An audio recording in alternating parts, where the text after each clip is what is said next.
అంటే ఈ రోజు ప్రతి గురువారం ఇక్కడ అన్నదాన కార్యక్రమం జరుగుతుంది. ఈ రోజు గురువారం కాబట్టి ఈ అన్నదానానికి సహకరించిన వారు వీరేనండి. మరి వారి మాటల్లో బాబా గారి గురించి తెలుసుకుందాం. అమ్మ నమస్తే, మీ పేరు? నా పేరు పద్మ అండి. అన్నదానం చేయడానికి గల కారణం ప్రత్యేక? మేము చాలా సంవత్సరాలుగా మాకు చేస్తూ ఉన్నాము అన్నదానం. బాబా అంటే మాకు బాగా నమ్మకం ఏర్పడింది. బాబా పెట్టి కానీ మేమేమి తినాం ఇంట్లో మామూలుగా. మా పిల్లలకి ఉద్యోగం కానీ పెళ్లి కానీ ఏవైనా కానీ ఈ బాబాకి అన్నదానం చేస్తామని మొక్కుంటాము. బాబా ఆ ప్రకారమే మాకు అంత మంచి జరుగుతున్నది. అందుకని మేము ఈ వారం కూడా కావాలనే ఇవాళ అన్నదానం పెట్టుకున్నాము. బాబాని ఎక్కువ నమ్ముతాను. పారాయణం చేసిన దగ్గర నుంచి, ఆయన స్టోరీస్ విని దగ్గర నుంచి ఆయన పైన ఎక్కువ నమ్మకం కలిగింది.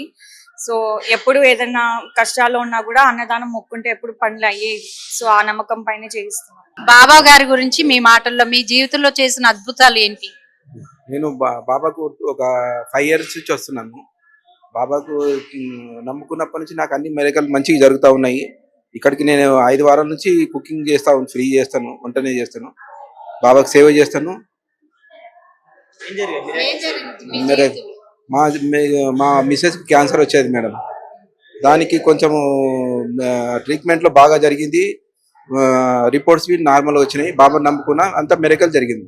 నమస్తే అండి, ఎక్కడి నుంచి వచ్చారు? అంటే బాబా గారి గురించి చాలా మంది వాళ్ళ జీవితంలో జరిగే మెరాకిల్స్ ఎన్నో చెప్తూ ఉంటారు. మీ జీవితంలో జరిగిన మెరాకిల్ ఏంటి?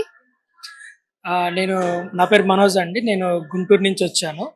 So basically right from the starting నాకు ఫస్ట్లో అంతగా బాబా గురించి నమ్మకం ఉండేది కాదు. బట్ మా మామయ్య ఎవరైతే ఉన్నారో ఆయన మాకు ఇంట్రడ్యూస్ చేశారు. ఆ తర్వాత చిన్నగా మా ఫాదర్ అలా. So we started going to Shirdi అన్నట్టు first.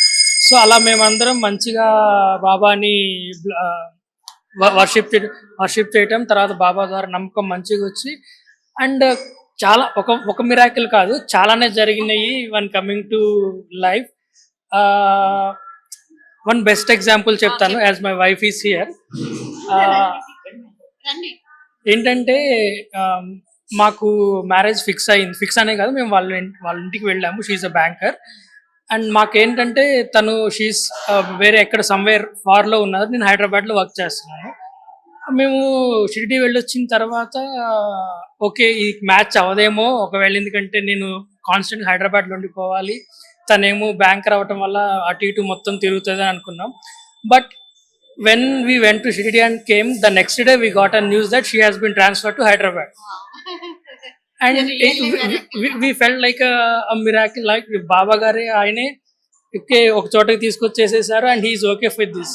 So without any unnoticingly we went on. So right from that day,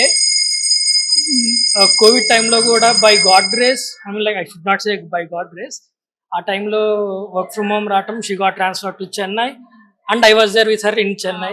And again after COVID everything got settled up and she has got transferred to Hyderabad and again I came back to Hyderabad. So this is one of the example అన్నట్టు. ఇలాంటివి అది lot ఉన్నాయండి. So ఈరోజు కూడా యాక్చువల్గా తను force చేయడం బట్టే నేను వచ్చాను. బట్ ఆఫ్టర్ ఇక్కడికి వచ్చిన తర్వాత got to know that this is the last Thursday of 2025. So going on అలాంటి మంచిగా ఉండాలని చెప్పేసి అనుకుంటున్నాను.